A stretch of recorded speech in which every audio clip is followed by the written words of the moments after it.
Sarah, on vous écoute. Merci beaucoup. Déjà, merci de me donner cette normal. possibilité. Et je vous remercie à tous par avance de votre attention. Monsieur le professeur, je voulais commencer cette lettre par des mots d'affection, de reconnaissance, de tristesse et de sentiment d'avoir été blessé dans mon intime, mon histoire, comme si on avait touché à un de mes profs, comme si on avait tué la source de mon savoir, la source de ce qui m'a permis d'être ce que je suis aujourd'hui. Mais on vous a pleuré, monsieur le professeur, et tout était dans nos larmes. Et face à la gravité des enjeux que notre société traverse et dont on a bien conscience, ce sont des mots d'exigence que j'ai envie de dire aujourd'hui. Nous nous devons l'exigence de la connaissance. Face à l'horreur de votre meurtre, on a vu où nous mène l'ignorance. Nous nous devons l'exigence de la connaissance et de combattre nos ignorances. Alors après l'effroi de ce qui s'est passé, je me suis retroussé les manches, car j'étais, je dois dire, bien ignorante à propos de ce qu'est le droit de blasphème et de son intérêt. Et j'ai appris.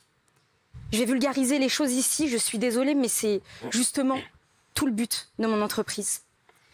J'ai appris qu'en France, il y a des siècles, il y a eu une religion d'État qui faisait autorité, qui était le christianisme.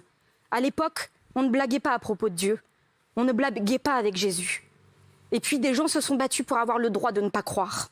Et comme ça ne suffisait pas de rester dans son coin et de dire « je ne crois pas », ils se sont mis à rire de Dieu, à se moquer de Dieu, à faire des caricatures.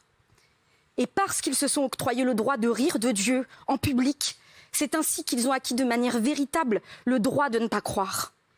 Rire de Dieu en public, ça prouvait qu'on pouvait jouir de ce droit de manière manifeste. Ça a été une longue bataille, mais on a gagné ce droit. Et puisqu'on n'était plus obligé de croire en ce Dieu, on a eu le droit de pouvoir croire en d'autres dieux. Puisque l'on s'est moqué de la religion, on a eu le droit d'avoir d'autres religions en France. En fait, c'est parce qu'on a eu le droit de blasphémer qu'on a eu le droit de croire en ce que l'on veut, ou pas. Le droit de blasphème, ça a été fondateur. Le droit de blasphème, ça protège en fait la liberté de culte et la diversité des cultes. Moi, je n'ai pas eu la chance de vous avoir comme professeur, ni d'avoir votre délicatesse pour pouvoir m'apprendre tout ça, à travers votre noble discipline qu'est l'histoire, et qui permet de comprendre les fondements de tant de choses. Mais avant, même quand je n'avais pas compris tout ça, même quand je n'en avais pas encore saisi toute la portée, j'acceptais et je respectais ce droit de blasphème parce que j'avais confiance en fait en mon pays, en ses institutions, en ses règles du vivre ensemble et dans le bien fondé de ces règles. Ce qui n'empêche pas l'esprit critique, mais au moins avoir un terreau de confiance, ça permet justement de pouvoir débattre, de pouvoir discuter. Et quand je pense à cette jeune élève qui s'est méfiée de votre enseignement et qui s'est empressée d'aller vous dénoncer à son père, quand je repense à cette vidéo où je la vois dire ces mots, ils pensent qu'on n'est pas égal à eux, je me pose la question, c'est qui eux? C'est qui nous? Qu'est-ce qui lui a mis tout ça dans la tête? La réalité, c'est qu'il y a des gens qui veulent mettre de la confusion. Ce qu'ils veulent faire, c'est de mettre tout dans le même sac. Ils veulent mettre tout sous le nom de l'islamophobie. Une agression raciste, c'est puni par la loi. Un acte de vandalisme d'un lieu de culte, c'est puni par la loi. Et ils veulent le mettre sur le même plan qu'une caricature et dire que c'est de l'islamophobie, alors que c'est sensiblement antagoniste.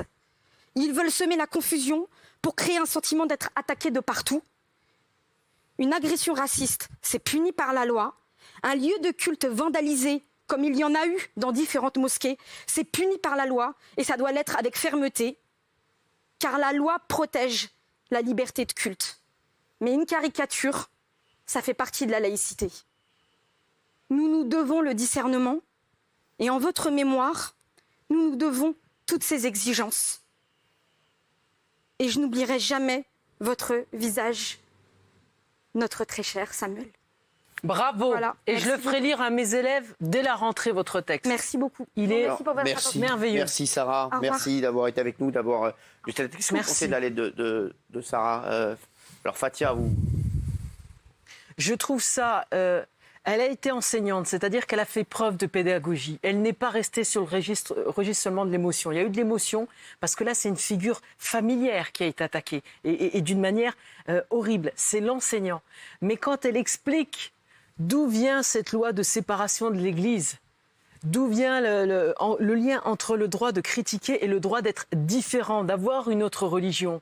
Et que finalement, ce qui tue, c'est jamais la caricature et l'offense. L'islamophobie ne tue dans ce pays que ceux qui en sont accusés.